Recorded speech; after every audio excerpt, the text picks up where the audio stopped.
पृथ्वी जानवर की मार्शल आत्मा ने रुद्र की नजर को देखा और यह अचानक गरज उठी, जैसे कि यह रुद्र को चेतावनी देना चाहती हो। यहां आओ, आज्ञाकारी बनो। रुद्र आगे बढ़ा और उसने पृथ्वी जानवर की मार्शल आत्मा को पकड़ लिया। अचानक पृथ्वी जानवर की मार्शल आत्मा ने आश्चर्यजनक पृथ्वी शक्ति के साथ विस्फोट किया। धम! रुद्र इतनी जोर से हिल गया कि वह लगभग पीछे गिर पड़ा। वह हैरान दिखने से खुद को रोक नहीं सका। उसे उम्मीद नहीं थी कि यह पृथ्वी जानवर की मार्शल आत्मा इतनी मजबूत होगी। अगर रुद्र ने पहले से ही तलवार और शरीर की मार्शल कला में महारत हासिल नहीं की होती, तो अभी का झटका उसे चोट पहुंचाने के लिए काफी होता। पृथ्वी जानवर की मार्शल आत्मा ने देखा कि यह रुद्र को चोट नहीं पहुंचा सकती। फिर यह जल्दी से जमीन में सिकुड़ गई, जैसे कि यह जमीन में मिल गई हो। यह बहुत तेज थी और पलक झपकते ही लगभग गायब हो गई। रुद्र अपने हाथ में आए पैसे को ऐसे कैसे उड़ने दे सकता था? उसने अपने पैर से जमीन पर जोर से ठोका। धम! पृथ्वी जानवर की मार्शल आत्मा बाहर निकल आई। रुद्र ने हाथ बढ़ाया और उसे पकड़ लिया।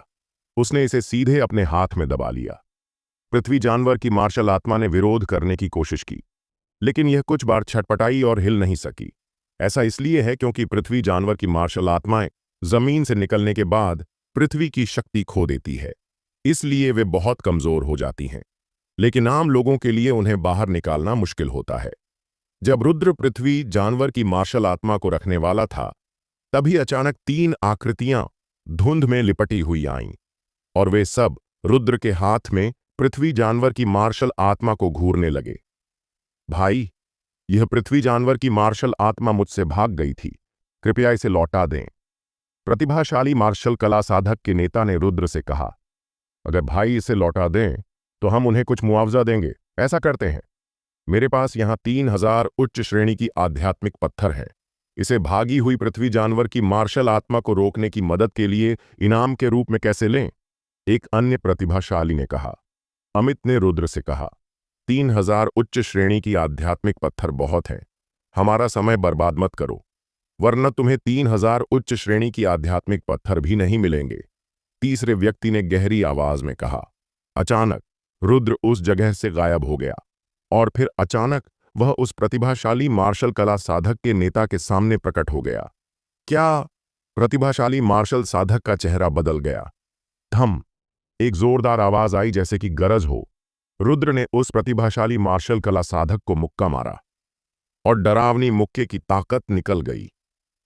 प्रतिभाशाली मार्शल कला साधक के सीने पर लटके शरीर रक्षा आध्यात्मिक हथियार के लटकन से नीली चमक फूटी और उसने उसकी रक्षा की। यहां तक कि नीली चमक उसके शरीर की रक्षा कर रही थी। फिर भी यह मुक्का एक भारी हथौड़े की तरह था। इसने प्रतिभाशाली मार्शल कला साधक की पसलियां तोड़ दीं। वह वहीं घुटनों के बल गिर गया और उसने खून की एक बड़ी उल्टी कर दी। बाकी 2 प्रतिभाशाली मार्शल कला साधक तुरंत हैरान रह गए। जो लोग रहस्यमयी 5 आत्मा क्षेत्र में प्रवेश करने के योग्य थे, वे सभी प्रतिभाशाली स्तर के मार्शल कला साधक थे और कुछ तो रैंकिंग सूची के शीर्ष पर भी थे। उनके नेतृत्व में प्रतिभाशाली मार्शल कला साधक की उत्पत्ति असामान्य थी। आखिरकार, अगर उसके पास शरीर की रक्षा के लिए आध्यात्मिक हथियार का लटकन हो सकता है, तो उसके पीछे की शक्ति काफी बड़ी होगी। लेकिन किसने सोचा होगा कि आध्यात्मिक हथियार के लटकन से शरीर की रक्षा होने के बावजूद उसे एक मुक्के से इतना जोर से मारा जाएगा कि उसकी पसलियां टूट जाएंगी और वह खून उलट देगा। यह आध्यात्मिक हथियार के लटकन के साथ था। यह भी देखें कि अगर कोई आध्यात्मिक हथियार का लटकन न होता तो क्या होता? क्या इसका मतलब यह नहीं है कि वह एक मुक्के से मर जाता? शारीरिक मार्शल कला साधना। कुल्हाड़ी उठाने वाले युवक के अलावा वास्तव में एक दूसरा शारीरिक मार्शल साधक भी है। 2 प्रतिभाशाली मार्शल साधकों के चेहरे अचानक बदल गए। किसी को भी नाराज करना आसान था, लेकिन अगर वे ऊपरी शारीरिक मार्शल साधक को भड़काते तो वे बड़ी मुसीबत में पड़ जाते। साथ ही इस मार्शल साधक का मुक्का इतना असामान्य क्यों है कि यह आध्यात्मिक हथियार के लटकन को भेद सकता है। इस समय दूसरा प्रतिभाशाली मार्शल कला साधक अचानक भाग गया। वह तूफान की तरह तेज था और जल्द ही गायब हो गया। बचा हुआ प्रतिभाशाली मार्शल कला साधक भी उछला और आकाश में भागा, केवल यह देखने के लिए कि इस व्यक्ति के पीछे एक जोड़ी चमकदार पंख प्रकट हुए और वह जल्दी से 100 फीट से अधिक उड़ गया। दो प्रतिभाशाली मार्शल कला साधकों को अपनी क्षमताओं का प्रदर्शन करते हुए भागते हुए देखकर रुद्र हैरान दिखने से खुद को रोक नहीं सका, खासकर दूसरा जो वास्तव में उड़ सकता था। जो लोग रहस्यमयी 5 आत्मा क्षेत्र में प्रवेश कर सकते हैं, उनके लिए यह आसान नहीं है। रुद्र ने आह भरी और प्रतिभाशाली मार्शल कला साधकों के नेता की ओर हाथ बढ़ाया। दूसरा पक्ष एक पल के लिए हैरान रह गया और फिर जल्दी से समझ गया कि रुद्र का मतलब क्या है। उसने दांत पीसे और अपनी गर्दन से आध्यात्मिक हथियार का लटकन उतार दिया और फिर उसे ईमानदारी से सौंप दिया। एक ऐसा विकृत व्यक्ति जो आध्यात्मिक हथियार के लटकन को भी तोड़ सकता है, इसे पहनने और न पहनने में कोई अंतर नहीं है। यह एक पूरा आध्यात्मिक हथियार नहीं है, यह सिर्फ एक हिस्सा है। इसकी शक्ति, इसकी मूल शक्ति का केवल 1% है। रुद्र ने इसे देखने के बाद बुदबुदाया। प्रतिभाशाली मार्शल साधक ने रुद्र को आश्चर्य से देखा। और लाभ है? रुद्र ने दूसरी ओर नजर डाली। कोई, आप मुझे मार नहीं सकते। रहस्यमयी 5 आत्मा क्षेत्र में हत्या की अनुमति नहीं है। प्रतिभाशाली मार्शल साधक ने दांत पीसकर कहा। लेकिन मैं आपके अंग तोड़ सकता हूं और आपको रहस्यमयी 5 आत्मा क्षेत्र की गहराई में फेंक सकता हूं। मुझे आश्चर्य है कि अगर आपका दुर्भाग्य ऐसा हुआ कि आपको उन भटकते हुए वूलिंग मिल गए, तो क्या वे आपको मार डालेंगे? रुद्र ने लापरवाही से कहा। प्रतिभाशाली मार्शल साधक का शरीर जोर से कांप उठा। हालांकि रहस्यमयी 5 आत्मा क्षेत्र में हत्या की अनुमति नहीं थी, लेकिन अगर रुद्र ने ऐसा किया तो उसके जीवित रहने की संभावना बहुत कम होती। ये 2 8वीं श्रेणी की मार्शल आत्माएं हैं। प्रतिभाशाली मार्शल कला साधक ने अपने शरीर से 2 मुक्त मार्शल आत्माओं को जबरदस्ती निकाला। इनकी नीलामी में कितने उच्च श्रेणी के आध्यात्मिक पत्थर मिल सकते हैं?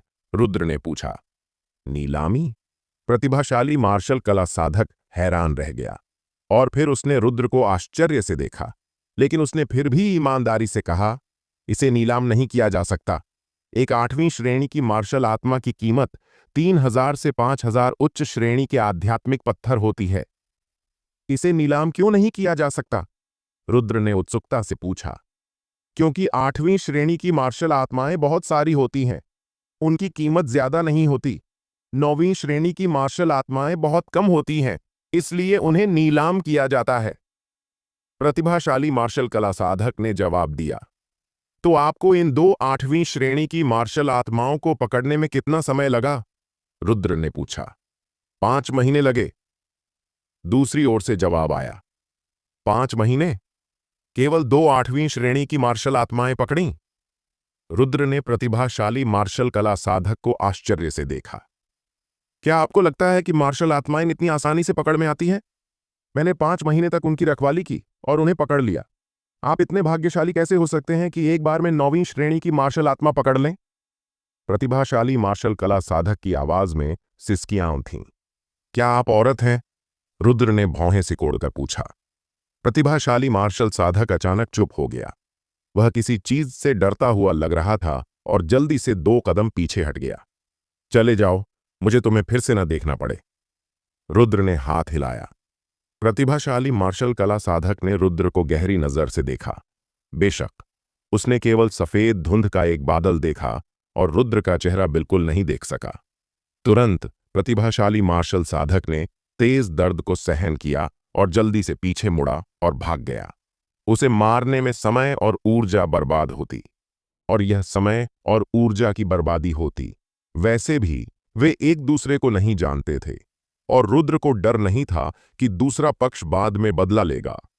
रुद्र ने सीधे 2 8वीं श्रेणी की मार्शल आत्माओं को प्राचीन गुप्त क्षेत्र में लाया और उन्हें मार्शल आत्मा के सार में बदल दिया, जिन्हें प्रकाश मार्शल आत्माओं ने सीधे अवशोषित कर लिया। 2 8वीं श्रेणी की मार्शल आत्माओं के सार को अवशोषित करने के बाद प्रकाश मार्शल आत्मा पहले जैसी ही रही। इसमें ज्यादा बदलाव नहीं आया। नहीं, फिर भी थोड़ा बदलाव था। इसका आकार थोड़ा बड़ा हो गया था। मुझे नहीं पता कि इसे आकार लेने में कितना समय लगेगा। रुद्र ने असहाय महसूस किया। प्रकाश की मार्शल आत्मा का अभी कोई मूल नहीं है और उसे इसकी श्रेणी नहीं पता। इसकी श्रेणी का अनुमान लगाने के लिए आपको केवल इसके आकार लेने के क्षण का इंतजार करना होगा और फिर इसके गठन के संकेतों से इसकी असली श्रेणी का अनुमान लगाया जा सकता है। इस समय पीठ पर प्रकाश पंखों वाला प्रतिभाशाली मार्शल कला साधक वापस उड़कर आया, लेकिन यह प्रतिभाशाली मार्शल कला साधक जमीन पर नहीं उतरा बल्कि हवा में ऊंचाई पर लटका रहा। भाई, क्या आप साथ में मिलकर काम करना चाहते हैं? प्रतिभाशाली मार्शल कला साधक ने नीची आवाज में घमंड से कहा। क्या आप उन दो लोगों के साथ नहीं हैं? रुद्र ने पूछा। नहीं, हम बस संयोग से मिले थे और अस्थायी रूप से साथ हैं। वापस मुद्दे पर आते हैं, क्या आप मेरे साथ मिलकर काम करना चाहते हैं?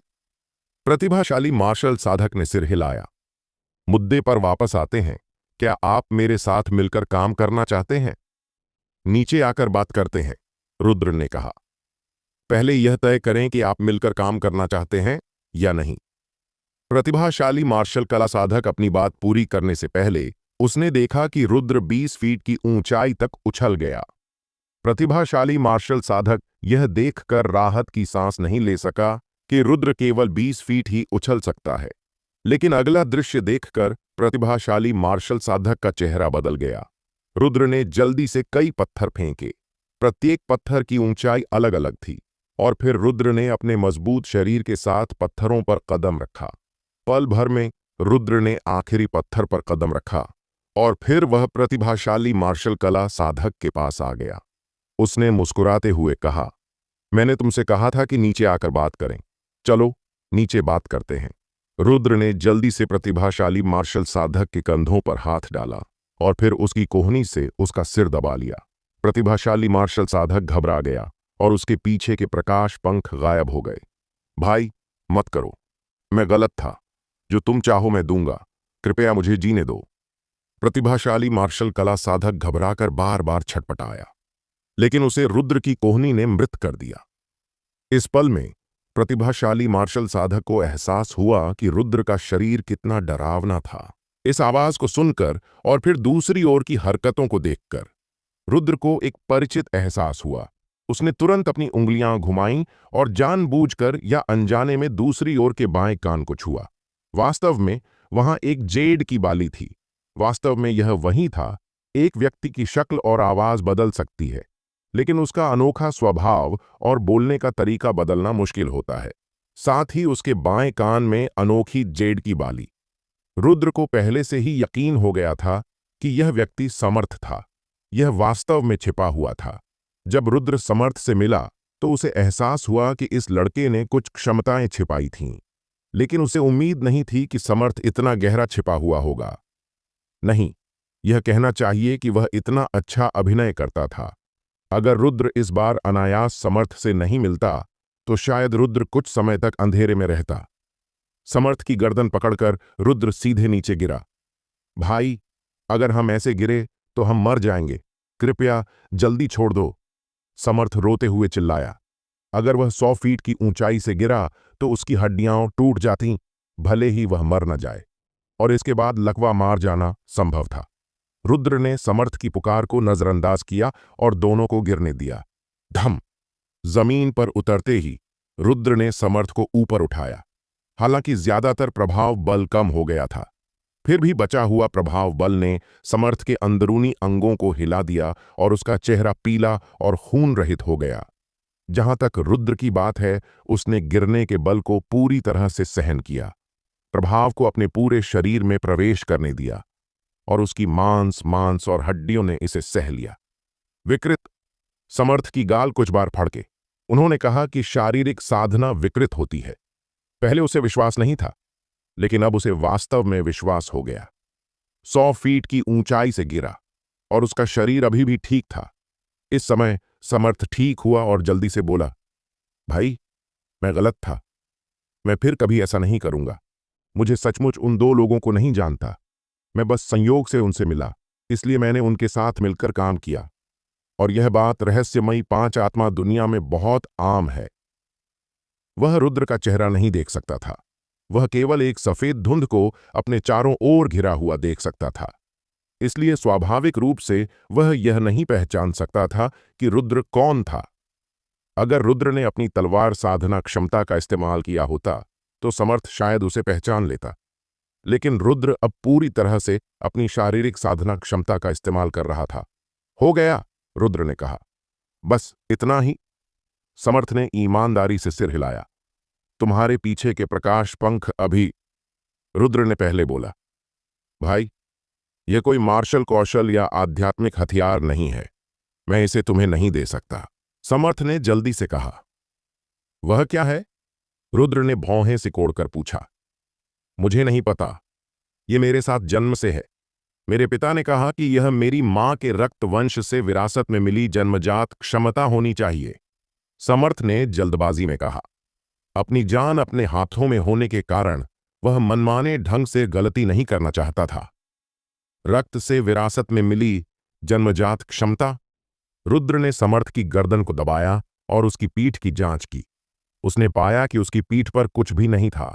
यह स्पष्ट था कि अभी के प्रकाश पंख समर्थ के अलावा किसी और चीज से नहीं बने थे। जहां तक यह समर्थ ने कहा कि यह रक्त विरासत थी, रुद्र पूरी तरह से इस पर विश्वास नहीं करेगा। भाई, मैं गलत था, मैं सचमुच गलत था। समर्थ ने बार बार माफी मांगी। भागने की कोशिश मत करना, तुम्हें पता होना चाहिए कि तुम भाग नहीं सकते।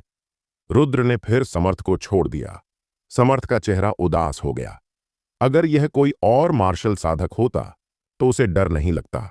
सबसे खराब स्थिति में वह अपने प्रकाश पंख छोड़ देता और भाग जाता, लेकिन उसे इस विकृत शारीरिक मार्शल साधक से सामना करना पड़ा जो उसके सामने था।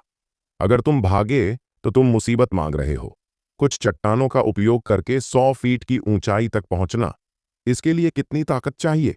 मैं हाल ही में विकृत लोगों से क्यों मिलता रहता हूं?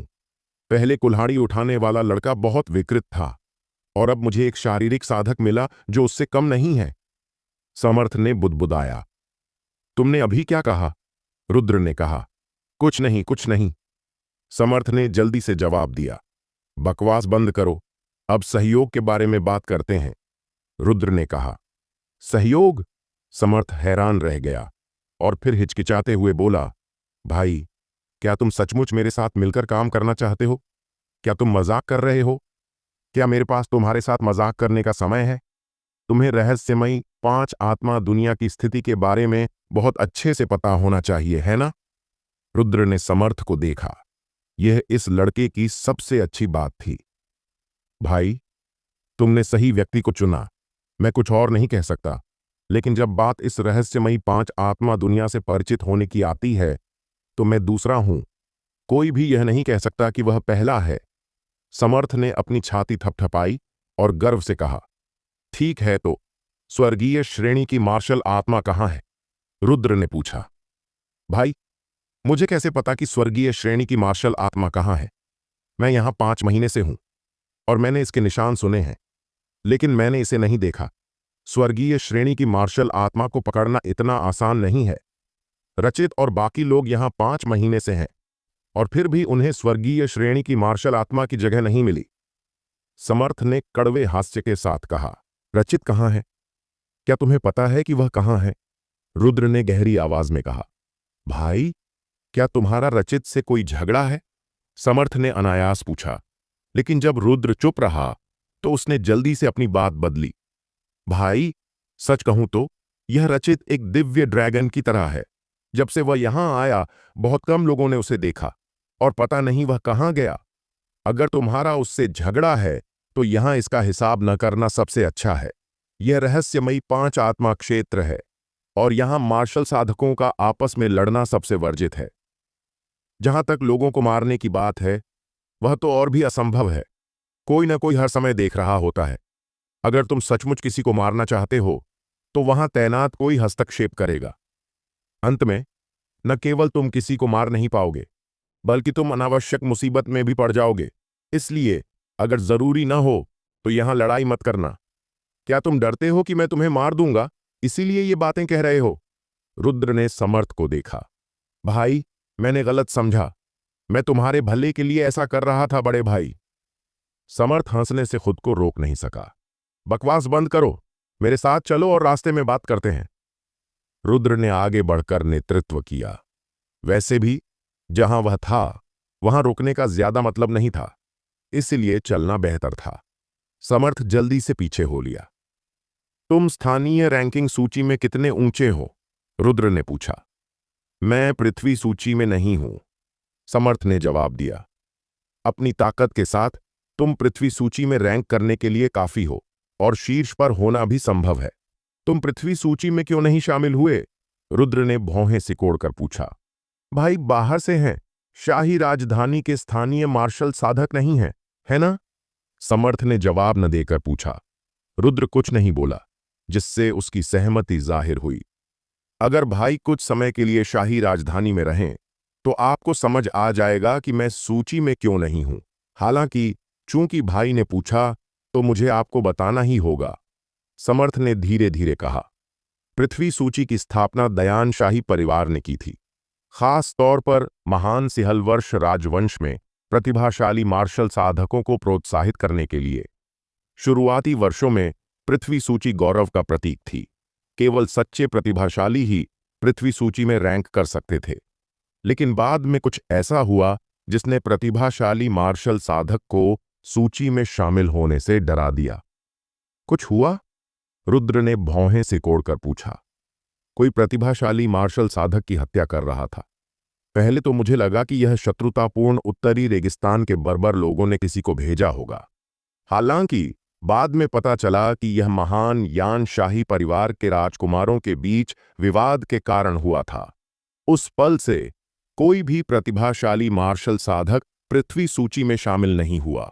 अब पृथ्वी सूची में केवल प्रथम श्रेणी के मार्शल साधक ही प्रतिस्पर्धा करते हैं। बेशक रोहिल राजकुमारी और रचित केवल महान यान शाही परिवार के अनुरोध के कारण पृथ्वी सूची में हैं। आखिरकार अगर पृथ्वी सूची में सभी शीर्ष स्तर के मार्शल साधक हों तो पृथ्वी सूची के मौजूद होने की कोई जरूरत नहीं है, समर्थ ने कहा। असली प्रतिभाशाली मार्शल साधक अब पृथ्वी सूची में नहीं होंगे। आखिरकार इसकी कोई जरूरत नहीं है। इसलिए इस आत्मा क्षेत्र शुआन दुनिया में कई छिपे हुए प्रतिभाशाली मार्शल साधक हैं। यह कहकर उसने रुद्र को गहरी नजर से देखा। जाहिर था कि उसकी नजर में रुद्र भी एक छिपा हुआ प्रतिभाशाली मार्शल साधक था। इस समय हवा की एक कठोर आवाज आई और 4 आकृतियां तेजी से दौड़ती हुई आईं। उन्होंने रुद्र और समर्थ को बीच में घेर लिया। आप दोनों को रहस्यमयी 5 आत्मा क्षेत्र के नियम पता होने चाहिए, है ना? अपने पास मौजूद रहस्यमयी आत्मा को हमें सौंप दो और हम तुम्हें जाने देंगे, मार्शल साधकों के नेता ने कहा। धम। अगले पल नेतृत्व करने वाला मार्शल साधक रुद्र के मुक्के से उड़ गया। शारीरिक साधना। बचे हुए 3 मार्शल साधक हैरान रह गए। उनकी आंखों में डर था। उन्होंने बकवास करने की हिम्मत नहीं की। जल्दी से अपनी क्षमताएं दिखाईं, मुड़े और भाग गए। रुद्र ने उनका पीछा करने की जहमत नहीं उठाई। ये लोग सभी भागने में बहुत सक्षम थे और प्रत्येक की गति अविश्वसनीय थी। उन्हें पकड़ने में बहुत समय लगता। बाद में रुद्र ने पीटे गए मार्शल साधक के शरीर की तलाशी ली। उसके पास मौजूद भंडारण थैली की तलाशी ली। उसकी हरकतें इतनी कुशल थीं कि समर्थ चुपचाप हैरान रह गया। तुम्हारे पास एक भी मार्शल आत्मा नहीं है, रुद्र ने भौहें सिकोड़कर कहा। बहुत असंतुष्ट था।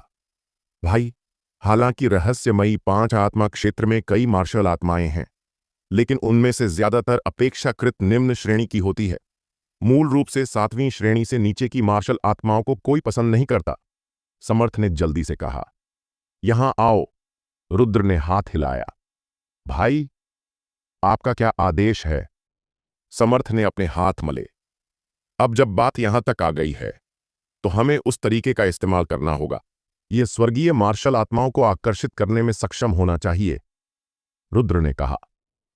स्वर्गीय मार्शल आत्मा शब्द सुनकर समर्थ की आंखें चमक उठीं और उसने जल्दी से चापलूसी भरी मुस्कान के साथ कहा, मुझे आश्चर्य है कि स्वर्गीय मार्शल आत्मा को आकर्षित करने का कोई तरीका है। क्या तुम पृथ्वी स्तर से ऊपर की मार्शल आत्मा पाना चाहते हो? रुद्र ने समर्थ को देखकर कहा।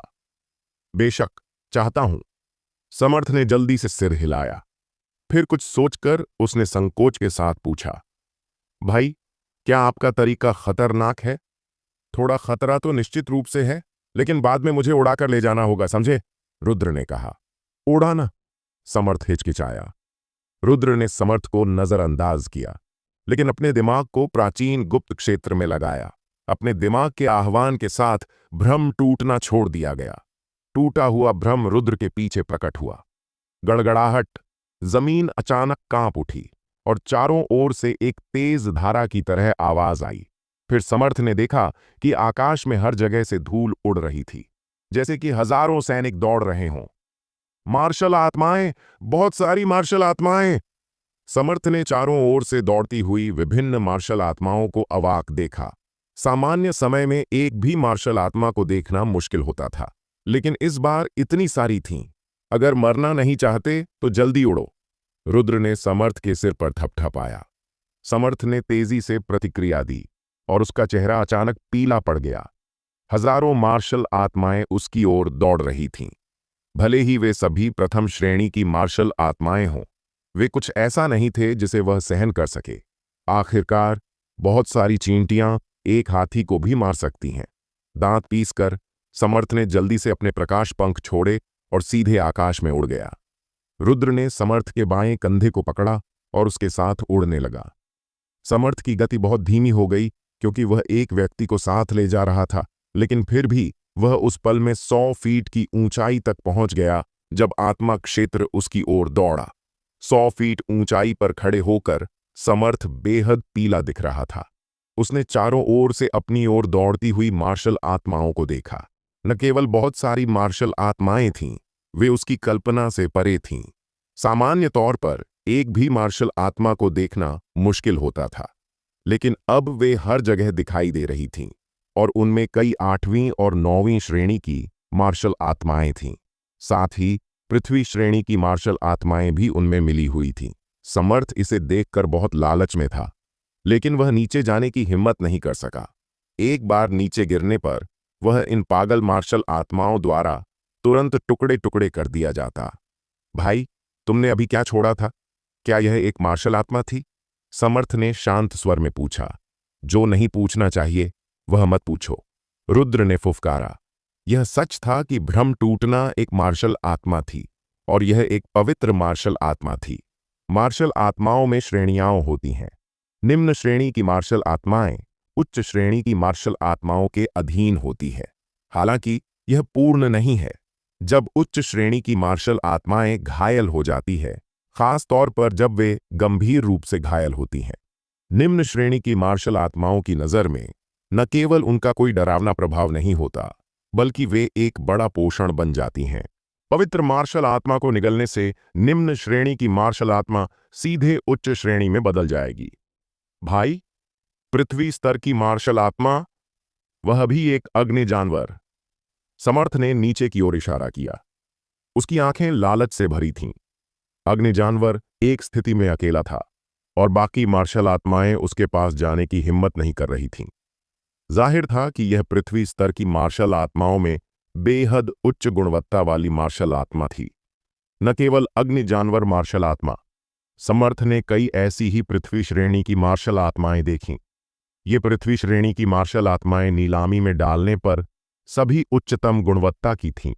समर्थ केवल देख सकता था, क्योंकि बहुत सारी मार्शल आत्माएं थीं। मार्शल आत्माओं का उन्माद शुरू हो गया था और यह अन्य क्षेत्रों को प्रभावित करने लगा था। जमीन से और चारों ओर से और भी मार्शल आत्माएं निकलने लगीं और समूहों में इकट्ठा होने लगीं। ये वास्तव में क्या हो रहा है? आत्मा क्षेत्र उन्मादी हो गया। जल्दी भागो, अगर नहीं भागे तो तुम मर जाओगे। मार्शल साधकों ने उन मार्शल आत्माओं को देखा, खास तौर पर 8वीं श्रेणी और उससे ऊपर की मार्शल आत्माओं को, और वे सभी बहुत लालची थे, लेकिन वे रुकने की हिम्मत नहीं कर सके। आत्मा क्षेत्र का उन्माद कोई मजाक नहीं था। पहले आत्मा क्षेत्र के उन्माद ने कई लोगों को मार डाला था। किसी ने भी उन्मादी आत्मा के झुंड को भड़काने की हिम्मत नहीं की। एक एक करके मार्शल साधक अनिच्छा से पीछे हट गए। जंगलिंग छोटी रहस्यमयी 5 आत्मा क्षेत्र की कई चोटियों में से एक है। इस पल में एक जादुई जानवर इस चोटी को घूर रहा है। इसके बगल में रचित चुपचाप खड़ा है। क्या तुम्हें यकीन है कि यह अंदर है? रचित ने वेंतरा, ये उसके साथ के जानवर का नाम है, कि सिर को छुआ। ऊं। वेंतरा गरजा और फिर सिर हिलाया। एक जादुई जानवर के रूप में इसमें कुछ बुद्धि होती है और यह स्वाभाविक रूप से रचित के साथ संवाद कर सकता है। स्वर्गीय श्रेणी की मार्शल आत्मा, मैं इसे पूरे 5 महीने से ढूंढ रहा हूं और आखिरकार मुझे यह मिल गई। रचित मुस्कुराया। पिछले 5 महीनों में उसने वेंतरा के साथ पूरे रहस्यमयी 5 आत्मा क्षेत्र की यात्रा की और आखिरकार छिपी हुई आत्मा चोटी में स्वर्गीय श्रेणी की मार्शल आत्मा की जगह का पता लगाया। जब तक स्वर्गीय श्रेणी की मार्शल आत्मा की जगह तय हो जाती है, रचित इसे पकड़ने का यकीन रखता है। स्वर्गीय मार्शल आत्माओं के आशीर्वाद के साथ और वेंतरा और अन्य जादुई जानवरों के जुड़ने से मेरी ताकत नाटकीय रूप से बढ़ जाएगी।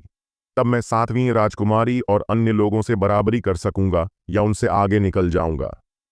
वे पहले ही इतिहास बन चुके हैं, लेकिन मैं महान सेहलवर्ष राजवंश का भविष्य हूं। रचित की आंखें गर्मी से भरी थीं।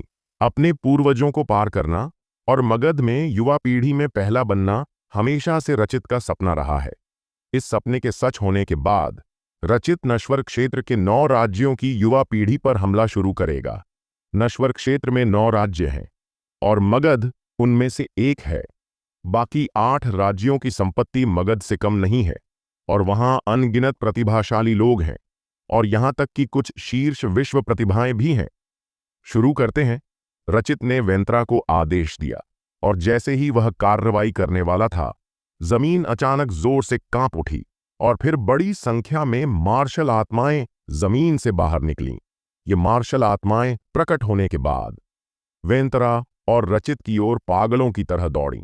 जादुई जानवर वेंतरा ने हमला करने वाली मार्शल आत्माओं को टुकड़े टुकड़े कर दिया, लेकिन मार्शल आत्माओं की संख्या बढ़ती जा रही थी और रचित का चेहरा और भी बुरा होता जा रहा था। उसका चेहरा बेहद तनावग्रस्त था।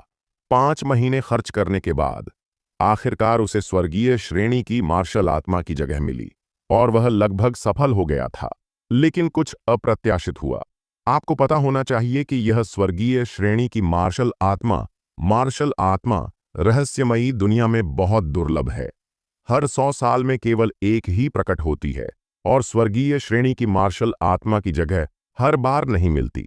इस स्वर्गीय मार्शल आत्मा को ढूंढने के लिए रचित ने बहुत सारा पैसा खर्च किया और कुछ कीमती खजानों का इस्तेमाल किया ताकि उसे यहां तक पहुंचाया जा सके। अगर उन चीजों को उच्च श्रेणी के आध्यात्मिक पत्थरों में बदला जाए तो उनकी कीमत कम से कम 40 से 50 लाख होगी। लगातार निकलती हुई मार्शल आत्माओं को देखकर रचित का चेहरा राख की तरह हो गया और उसकी मुट्ठियां कस गईं। अगर उसे स्वर्गीय मार्शल आत्मा नहीं मिलती तो ठीक है, वह बदकिस्मत था।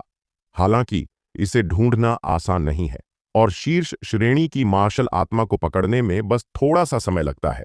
और इसका नतीजा गरज, एक स्पष्ट गरज सुनाई दी और एक सुनहरे भेड़िए जैसी मार्शल आत्मा जमीन से बाहर निकली। इसका शरीर पतला और सुडौल था। इसका पूरा शरीर सुनहरा था और इसकी आध्यात्मिकता बेहद मजबूत थी। यह बाकी मार्शल आत्माओं को पूरी तरह से ढक रही थी। स्वर्गीय श्रेणी की मार्शल आत्मा रचित की आंखें अचानक लाल हो गईं। वह उसकी ओर दौड़ना चाहता था, लेकिन घनी मार्शल आत्माएं उसकी ओर दौड़ीं और उसे रोका। वह बिल्कुल भी पास नहीं पहुंच सका। स्वर्गीय श्रेणी की मार्शल आत्मा को दूर भागते हुए देखकर रचित की आंखें बेहद खून से लाल हो गईं और उसके माथे पर नसें उभर आईं। वह कुछ पाने वाला था, लेकिन वह केवल इसे भागते हुए देख सकता था। इस एहसास ने रचित को बेहद गुस्से में भर दिया। हालांकि रचित उसका पीछा नहीं कर सका, क्योंकि मार्शल आत्माएं और बढ़ती जा रही थीं। अगर वह यहां और रुका तो वह निश्चित रूप से मार्शल आत्माओं के हिंसक हमलों से मर जाता। मुझे बहुत गुस्सा आ रहा है। रचित इतना गुस्से में था कि उसने अपनी हथेली जमीन पर मारी और शक्तिशाली बल निकला, जिसने कई मार्शल आत्माओं को मार डाला। पूर्व में एक शुद्ध सोने की मार्शल पोशाक पहने एक लड़की एक विशाल पेड़ की चोटी पर खड़ी थी। अपनी खूबसूरत आंखों से दूर देख रही थी और एक सुनहरी स्वर्गीय श्रेणी की मार्शल आत्मा को गुजरते हुए देखा। यह बहुत अफसोस की बात है कि जब एक शीर्ष श्रेणी की मार्शल आत्मा पैदा हुई तो यह अचानक उन्मादी हो गई। ये वास्तव में बदकिस्मती है। लड़की ने आह भरी।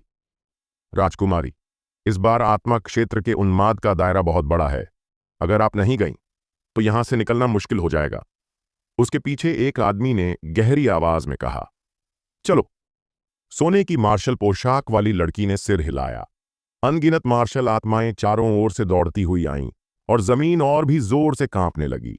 समर्थ का चेहरा और पीला होता गया, क्योंकि प्रकाश पंखों को बनाए रखने के लिए ऊर्जा और क्रोधित ऊर्जा की जरूरत होती है। सामान्य तौर पर एक व्यक्ति इसे केवल आधे घंटे तक बनाए रख सकता है। अब एक और व्यक्ति जुड़ गया है।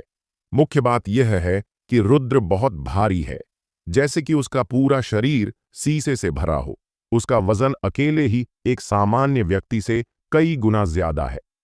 भाई, हम इतने समय से इंतजार कर रहे हैं। हम इसे और सहन नहीं कर सकते। स्वर्गीय श्रेणी की मार्शल आत्मा निश्चित रूप से बाहर नहीं आएगी। हम जल्दी से क्यों ना चले जाएं? समर्थ ने दांत पीसकर कहा। आ रही है।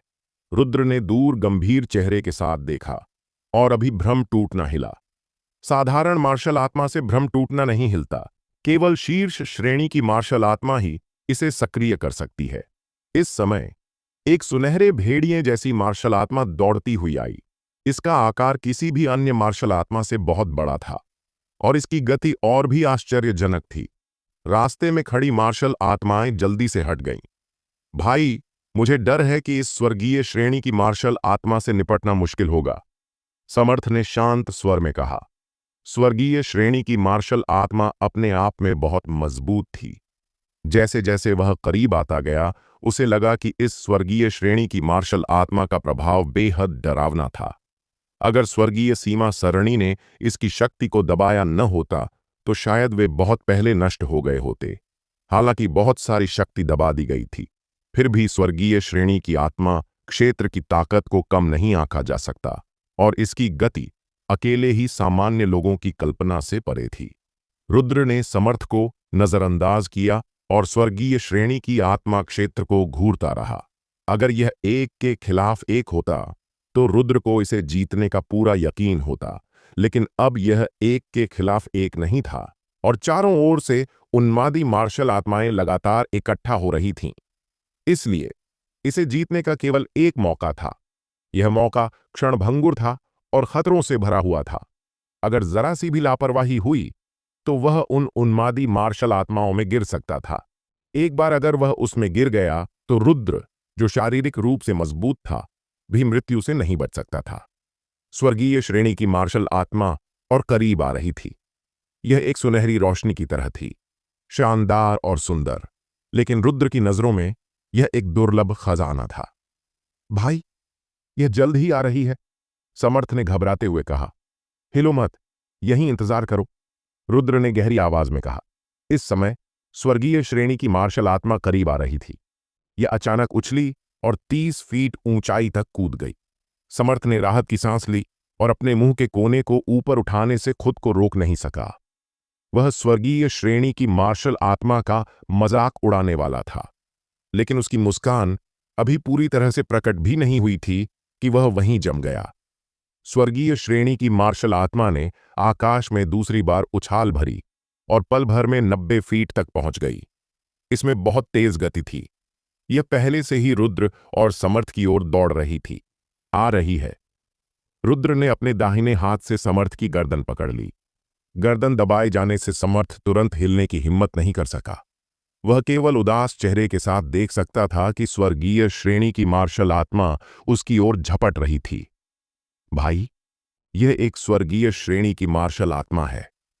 अगर यह हम पर झपटी तो हम दोनों साथ में मर जाएंगे।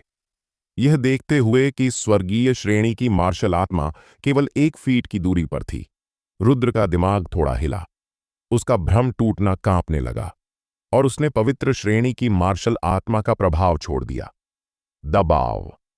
उच्च श्रेणी की मार्शल आत्माओं का निम्न श्रेणी की मार्शल आत्माओं पर प्राकृतिक दबाव होता है। हालांकि भ्रम टूटना लगभग टूटने के करीब है, फिर भी यह एक उच्च श्रेणी की मार्शल आत्मा है। यह बिल्कुल वैसा ही है जैसे एक मार्शल साधक। जब एक निचले स्तर का मार्शल साधक एक उच्च स्तर के मार्शल साधक का सामना करता है, भले ही उसे पता हो कि दूसरा पक्ष गंभीर रूप से घायल है, जिस पल दूसरा पक्ष अपनी गति छोड़ता है, पृथ्वी स्तर का मार्शल साधक अभी भी बहुत प्रभावित होगा। पल भर में स्वर्गीय श्रेणी की आत्मा क्षेत्र हैरान रह गई।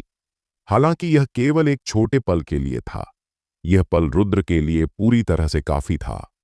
धम! मुक्के की ताकत ने स्वर्गीय श्रेणी की मार्शल आत्मा के सिर पर जोर से मारा और रुद्र का मुक्का इसके माध्यम से गुजरा। उस पल में प्राचीन गुप्त क्षेत्र को खोल दिया। पल भर में स्वर्गीय श्रेणी की मार्शल आत्मा अंदर खींच ली गई, गायब हो गई। समर्थ हैरान रह गया। सुस्त मत रहो, अगर मरना नहीं चाहते तो जल्दी चलो। रुद्र ने समर्थ के सिर पर थपथपाया। हो! स्वर्गीय मार्शल आत्माओं का गायब होना और भ्रम टूटने का गायब होना नीचे की मार्शल आत्माओं को और भी हिंसक रूप से उन्मादी बना गया। वे अपने आसपास की हर चीज को पागलपन से नष्ट कर रही थीं। आत्मा क्षेत्र से डर नहीं था। आखिरकार समर्थ के पास प्रकाश पंख थे।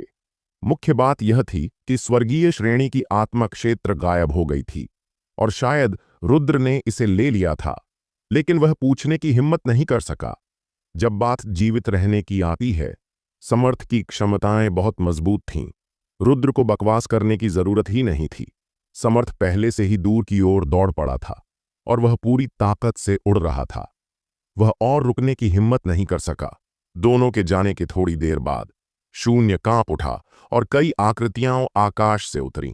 ये आकृतियां विभिन्न रंगों की धुंध से घिरी थीं, जिन्हें साफ देखना असंभव था, लेकिन वे सभी आकाश में ऊंचाई पर लटके हुए थे।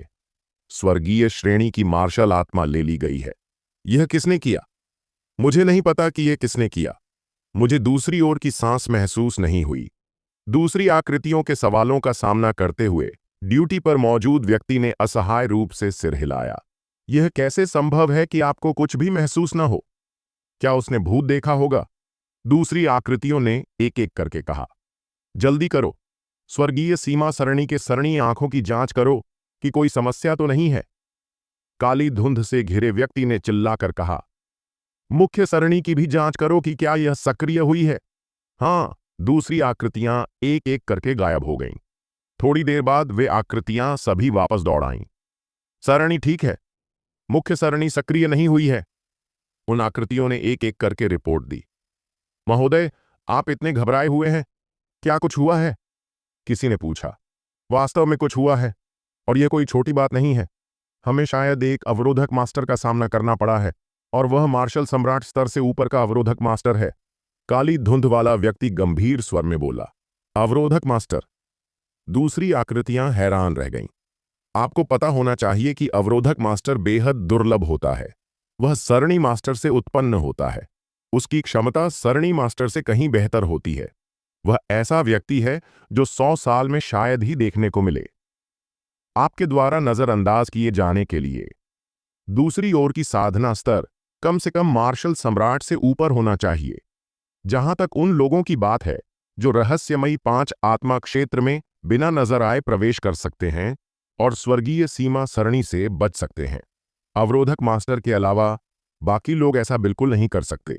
आप भी जानते हैं कि यह स्वर्गीय सीमा सरणी मेरे महान सिहलवर्ष राजवंश के शुरुआती अवरोधक मास्टरों द्वारा बनाई गई थी। स्वर्गीय सीमा सरणी को सक्रिय होने से रोककर और इस जगह में सुरक्षित रूप से प्रवेश करने वाला कौन हो सकता है सिवाय अवरोधक मास्टर के? काली धुंध वाला व्यक्ति ने भीड़ को देखते हुए पूछा। अच्छी बात है कि दूसरी ओर केवल स्वर्गीय श्रेणी की मार्शल आत्मा लेने के लिए आया था, किसी और चीज के लिए नहीं, एक संरक्षक ने खुशी से कहा, और इस वाक्य को बाकियों ने सहमति में सिर हिलाकर स्वीकार किया। अगर मार्शल सम्राट स्तर से ऊपर का एक अवरोधक मास्टर वास्तव में नुकसान पहुंचाना चाहता, तो वह जो विनाशकारी शक्ति पैदा करता वह बहुत बड़ी होती। दूसरी ओर ने कोई कार्रवाई नहीं की। इसका मतलब है कि वह दूसरी जगहों से नहीं आया और शायद हमारे महान सिहलवर्ष राजवंश से आया हो। हमारे महान सिहलवर्ष राजवंश में 100 साल से अधिक समय से कोई अवरोधक मास्टर नहीं हुआ है। यह अवरोधक मास्टर स्वर्गीय सीमा सरणी को सक्रिय किए बिना इस जगह में प्रवेश कर सकता है। उस व्यक्ति की अवरोध में उपलब्धियां निश्चित रूप से स्वर्गीय सीमा सरणी स्थापित करने वाले हमारे पूर्वज से कम नहीं होंगी।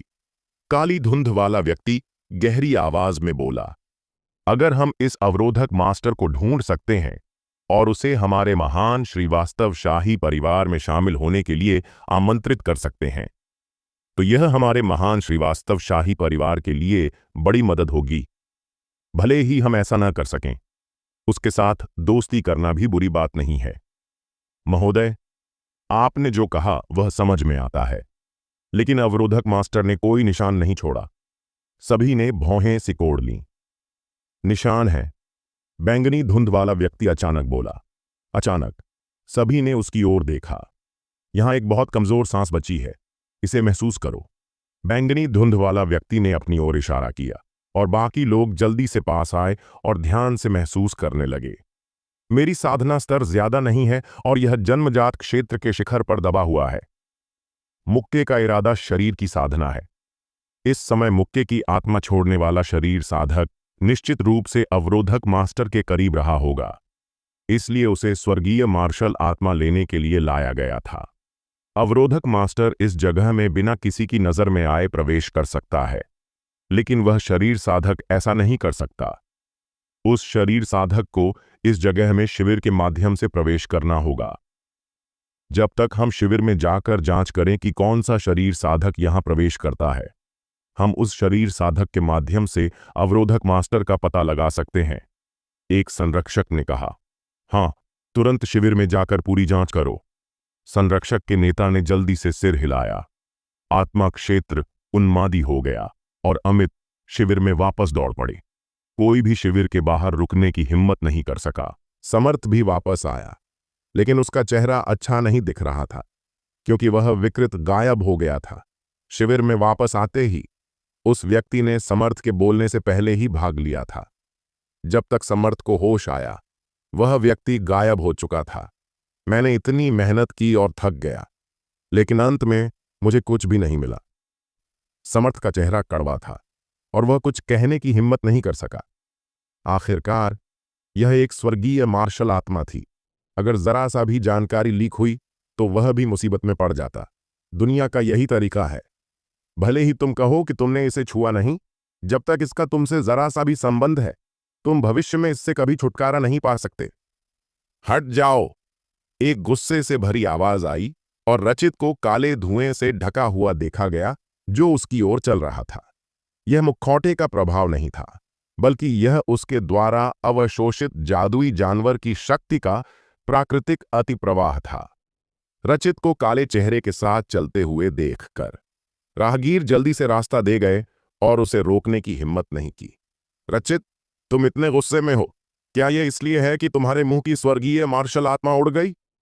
एक महिला की आवाज अचानक आई और एक सुनहरी मार्शल पोशाक पहने एक लड़की को देखा गया, जो रचित को हल्के से मुस्कुराते हुए देख रही थी, जैसे कि वह रचित को उकसा रही हो। कन्नौज राजकुमारी। समर्थ और अन्य लोग उस लड़की को आश्चर्य से देखने लगे। वह एक महत्वपूर्ण व्यक्ति थी, दीवान परिवार की सीधी वंशज, जो 3 शाही परिवारों में से एक था। बेशक समर्थ और अन्य लोग यह और भी स्पष्ट रूप से जानते थे कि कन्नौज राजकुमारी एक शीर्ष प्रतिभा थी। हालांकि वह पृथ्वी सूची में नहीं थी, उसकी असली क्षमता शायद रचित से ज्यादा कम नहीं थी। शुआन परिवार के सीधे वंशज के गहरे आधार के साथ, यहां तक कि हमेशा अभिमानी रहने वाला रचित भी कन्नौज राजकुमारी को केवल एक नजर देखा और जवाब नहीं दिया। क्या मैंने सच कहा? यह देखकर कि रचित चुप रहा, कन्नौज राजकुमारी ने और जोड़ा, ये मत सोचो कि तुम दीवान परिवार की सीधी वंशज हो तो मैं तुम्हें छू नहीं सकता। आज मेरा तुमसे बहस करने का मूड नहीं है। अगर तुम फिर से बकवास बोली तो मुझे दोष मत देना कि मैं असभ्य हूं। रचित का चेहरा तुरंत विकृत हो गया। ओह, तो तुम मेरे साथ कैसे असभ्य हो सकते हो? कन्नौज राजकुमारी ने अपनी भौहें हल्के से उठाईं। अचानक उनके आसपास का माहौल गंभीर हो गया। सभी रचित और कन्नौज राजकुमारी को घूर रहे थे और कई लोग उम्मीद से देख रहे थे। रचित को एक शीर्ष प्रतिभा के रूप में मान्यता प्राप्त है, और हालांकि कन्नौज राजकुमारी शायद ही कभी कार्रवाई करती हो, फिर भी वह महान सिहलवश राजवंश में एक शीर्ष प्रतिभा है। प्रसिद्धि के मामले में रचित बहुत ऊंचा है, लेकिन वास्तविक द्वंद्व में यह कहना मुश्किल है कि कौन जीतेगा। अगर दोनों वास्तव में लड़ते हैं तो यह शीर्ष प्रतिभाओं के बीच एक बहुत दुर्लभ मुकाबला होगा। इस पल में कई आकृतियां मुख्य हॉल में दौड़ आईं और डरावना दबाव पूरे मुख्य हॉल को ढक गया और सभी हैरान रह गए। संरक्षक, मुख्य हॉल में मौजूद प्रतिभाशाली मार्शल कला साधक हैरान रह गए। जो कोई भी रहस्यमयी 5 आत्मा क्षेत्र में समय बिता चुका है, वह जानता है कि इस रहस्यमयी 5 आत्मा क्षेत्र की रक्षा संरक्षकों के एक समूह द्वारा की जाती है। इन संरक्षकों की उत्पत्ति काफी असामान्य है। वे सभी महान यानशाही परिवार के सदस्य हैं। वे या तो शानदार सैन्य उपलब्धियों वाले सेवानिवृत्त जनरल थे या फिर बहुत सम्मानित लोग थे। वे सभी बहुत पहले सेवानिवृत्त हो चुके हैं और अपनी मर्जी से रहस्यमयी 5 आत्मा क्षेत्र की रक्षा करने आए हैं। सामान्य दिनों में 1 या 2 संरक्षकों को देखना पहले से ही दुर्लभ है, लेकिन अब कई लोग यहां एक साथ दिखाई दे रहे हैं और उनकी शक्ति ने तुरंत मुख्य हॉल को ढक लिया है। क्या कुछ हुआ होगा? रचित और कन्नौज राजकुमारी के बीच टकराव भी रुक गया और उन्होंने अपना ध्यान संरक्षक की ओर मोड़ दिया। मुझे आश्चर्य है कि क्या कार्तिकेय यहां है? काली धुंध संरक्षक के नेता ने जोर से कहा। कार्तिकेय? सभी ने भौहें सिकोड़ लीं। इस समय एक विशाल कुल्हाड़ी उठाए एक युवक बाहर निकला। उसके कदम बेहद हल्के थे और उसके पैर जमीन पर पड़ते समय कोई आवाज नहीं करते थे। हालांकि उसके आसपास के सभी लोगों को अजीब लगा, जैसे कि उसका कदम बेहद भारी हो। सही है, यह शारीरिक साधना है। यह कुछ गति को जगा सकता है। मौजूद संरक्षकों ने हल्के से सिर हिलाया। कुछ गलत है? विशाल कुल्हाड़ी उठाए युवक ने उदासीनता से कहा, हालांकि उसकी आवाज में थोड़ी बचकानापन था। उसका लहजा बेहद परिपक्व था और एक युवक की तरह नहीं लग रहा था। क्या आप एक कदम आगे बढ़कर बात कर सकते हैं? काली धुंध संरक्षक के नेता ने कहा। उसकी आवाज बहुत दयालु थी। यह देखकर बाकी लोग काफी हैरान हुए। इस कार्तिकेय नाम के युवक की उत्पत्ति क्या है जो अपनी पीठ पर विशाल कुल्हाड़ी उठाए हुए है? इसने इतने सारे संरक्षकों को अलर्ट कर दिया और संरक्षकों का उनके प्रति बोलने का लहजा वास्तव में इतना विनम्र था। आपको पता है, ये संरक्षक साधारण लोग नहीं हैं। यहां तक कि महान सिहलवर्ष शाही परिवार के राजकुमार और नाती आइए तो भी वे इतने विनम्र नहीं हो सकते। जब सभी अनुमान लगा रहे थे, कुछ कहे, काली धुंध संरक्षक के पीछे चला गया। बाकी संरक्षक जल्दी से फैल गए, जैसे कि पहरेदार हों, और कार्तिकेय के साथ मुख्य हॉल से चले गए। यह दृश्य देखने वाले सभी लोग कार्तिकेय की उत्पत्ति के बारे में अनुमान लगाने लगे। यह स्पष्ट था कि कार्तिकेय का आधार सरल नहीं था, वरना संरक्षक उसके प्रति इतने विनम्र नहीं होते, न ही उसे पहरेदार की तरह बचाते। जाओ और जांच करो और इस कार्तिकेय नाम के व्यक्ति की उत्पत्ति का पता लगाओ। मुखिया ने अपना सिर हल्के से मोड़ा और अपने पीछे के व्यक्ति से कहा। हां, उसके पीछे का मार्शल साधक जवाब में पीछे हट गया और फिर चुपचाप अंधेरे में गायब हो गया। रचित ने इस दृश्य को जटिल भाव के साथ देखा, लेकिन उसने कुछ नहीं कहा, बल्कि मुड़ा और चला गया। समर्थ ने अपनी ठुड्डी छुई और सोचने लगा। उसने पहले विशाल कुल्हाड़ी उठाए कार्तिकेय को देखा था। उसने पहले पृथ्वी सूची के 11वें व्यक्ति को एक मुक्के से उड़ा दिया था। वे संरक्षक अभी शारीरिक साधना की तलाश में लग रहे थे। शारीरिक साधना? समर्थ का चेहरा बदल गया। शायद वे कार्तिकेय को नहीं ढूंढ रहे थे, बल्कि उस विकृत को ढूंढ रहे थे। निश्चित रूप से आखिरकार स्वर्गीय श्रेणी की मार्शल आत्मा ले ली गई थी। संरक्षक को जांच के लिए प्रेरित करना बहुत संभव था। समर्थ ने चारों ओर नजर डाली ताकि यह सुनिश्चित हो सके कि कोई उसे नहीं देख रहा था। उसने समय बर्बाद करने की हिम्मत नहीं की और जल्दी से मुख्य हॉल से चला गया। वह और रुकने की हिम्मत नहीं कर सका, वरना वह मुसीबत में पड़ जाता। सारे फायदे ले लिए गए, मुझे एक बाल भी नहीं मिला। इसके बजाय मैं मुसीबत में पड़ गया। अगली बार मुझे तुमसे मिलने न देना, वरना। समर्थ ने कुछ बार गालियां दी।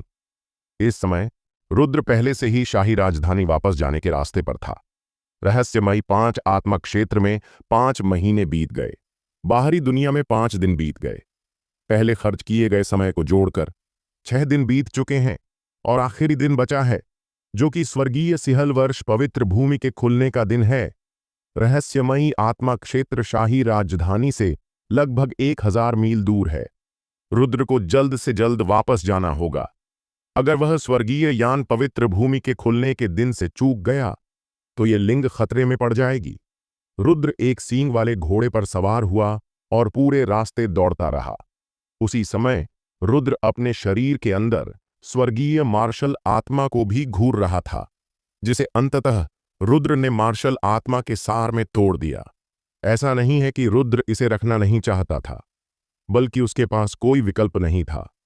स्वर्गीय श्रेणी की मार्शल आत्माएं प्राचीन गुप्त क्षेत्र में हमेशा हिलती रहती थीं, भ्रम टूटने को निगलने की कोशिश करती थीं, और भ्रम टूटना हमेशा स्वर्गीय मार्शल आत्मा को निगलने की कोशिश करता था जब रुद्र ध्यान नहीं दे रहा होता था। दोनों पानी और आग की तरह शक्तिशाली थे और उनके साथ रहने का कोई तरीका नहीं था। यह देखकर कि भ्रम टूटना वास्तव में स्वर्गीय श्रेणी की मार्शल आत्मा को सक्रिय रूप से निगल रहा था, रुद्र ने स्वर्गीय श्रेणी की मार्शल आत्मा के सारे सार को प्रकाश मार्शल आत्मा को देने का फैसला किया। मुख्य कारण यह था कि उसे डर था कि भ्रम टूटने के बाद, स्वर्गीय मार्शल आत्मा को निगलने के बाद वह फिर से नियंत्रण हासिल कर लेगा। एक पूरी स्वर्गीय श्रेणी की मार्शल आत्मा का सार प्रकाश मार्शल आत्मा द्वारा अवशोषित कर लिया गया। रुद्र ने आखिरकार प्रकाश मार्शल आत्मा के परिवर्तन का इंतजार किया और यह आखिरकार आकार लेने वाला था। हालांकि अब यह एक कोकून में बदल गया था, एक आभासी कोकून जो चांदी की रोशनी से घिरा हुआ था। रुद्र बहुत हैरान था, क्योंकि उसने कभी नहीं सुना था कि मार्शल आत्माएं कोकून में बदलती हैं।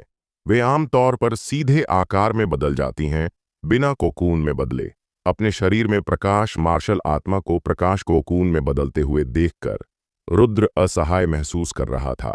वह मूल रूप से इस परिवर्तन का उपयोग करके प्रकाश मार्शल आत्मा के स्तर की जांच करना चाहता था, लेकिन उसे यह पता नहीं चला। हालांकि रुद्र ने पाया कि भ्रम टूटना प्रकाश मार्शल आत्मा के प्रति काफी प्रतिकर्षण रखता था और प्रकाश मार्शल आत्मा के करीब भी नहीं आना चाहता था। वैसे भी इस बार की फसल बुरी नहीं है, रुद्र ने अपने विचारों को दूर किया। वैसे भी यह कोई अफसोस की बात नहीं थी कि स्वर्गीय श्रेणी की मार्शल आत्मा का वह खुद उपयोग नहीं कर सका। जब आकाश अंधेरा होने लगा, रुद्र उस क्षेत्र में लौट आया जहां वह रहता था। एक सींग वाले घोड़े को नीचे रखने के बाद वह अपने घर की ओर चला। इस पल में उसने दूर से एक बूढ़े व्यक्ति को अपने हाथ पीछे रखे इंतजार करते हुए देखा। आश्चर्यजनक रूप से यह धुर्वेंद्र था। वरिष्ठ, रुद्र ने हाथ जोड़कर अभिवादन किया।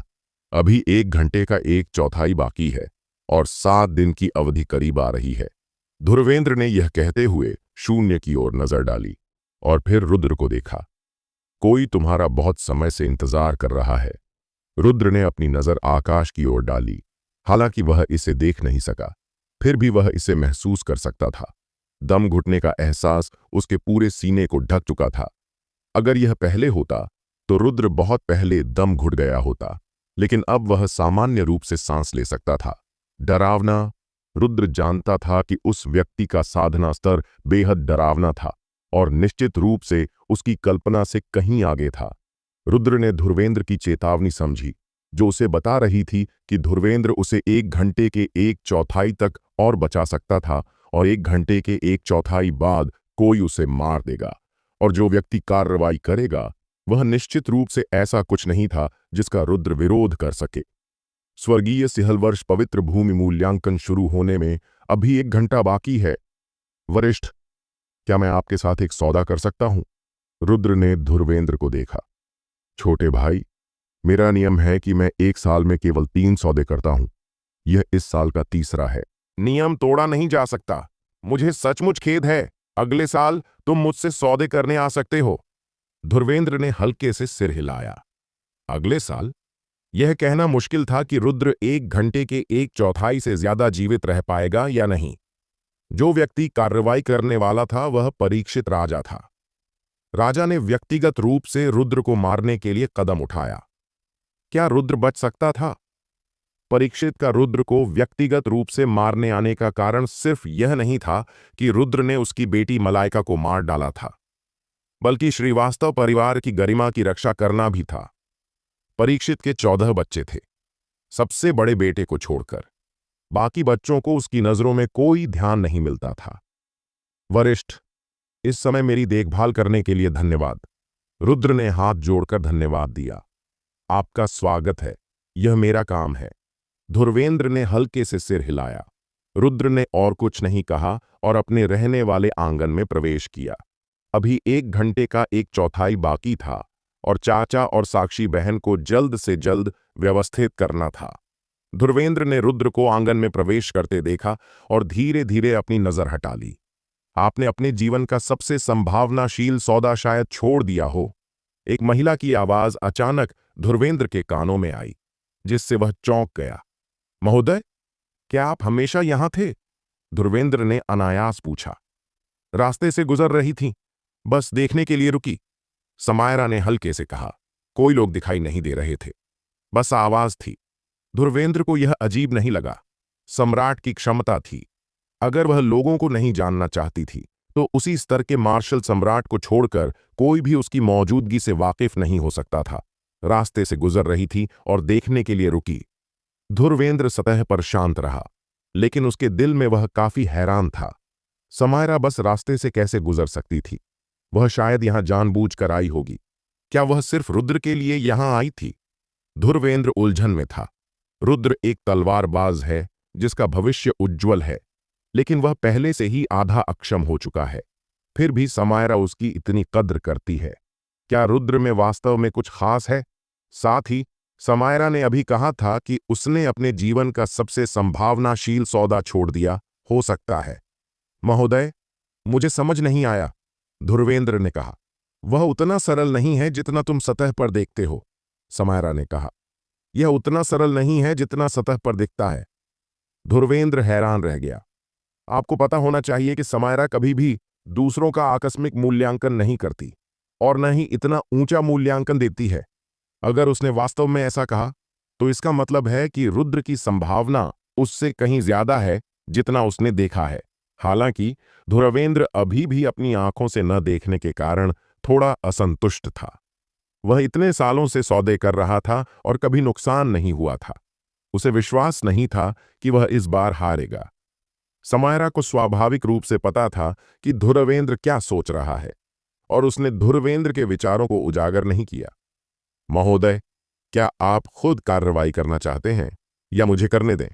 धुर्वेंद्र ने पूछा। चूंकि समायरा यहां थी, उसे रुद्र की रक्षा करनी होगी।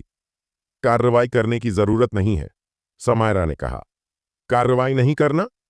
धुर्वेंद्र चौंक गया। जाहिर तौर पर समझ नहीं आया। मार्शल साधकों को अपने जीवन में कई खतरों का सामना करना पड़ता है। अगर हमेशा उनकी मदद के लिए कोई मौजूद रहा तो भले ही वे भविष्य में वास्तव में बड़े हो जाएं, वे केवल बेकार मार्शल साधक होंगे। एक वास्तव में शक्तिशाली मार्शल साधक को प्रतिकूल परिस्थितियों में आगे बढ़ना चाहिए। अगर आप प्रतिकूल परिस्थितियों में नहीं बढ़ सकते और जीवित नहीं रह सकते तो आप भविष्य में मजबूत लोगों से कैसे मुकाबला करेंगे? समायरा ने हल्के से कहा। यह उसकी विपत्ति है और उसे इसे खुद सहन करना होगा।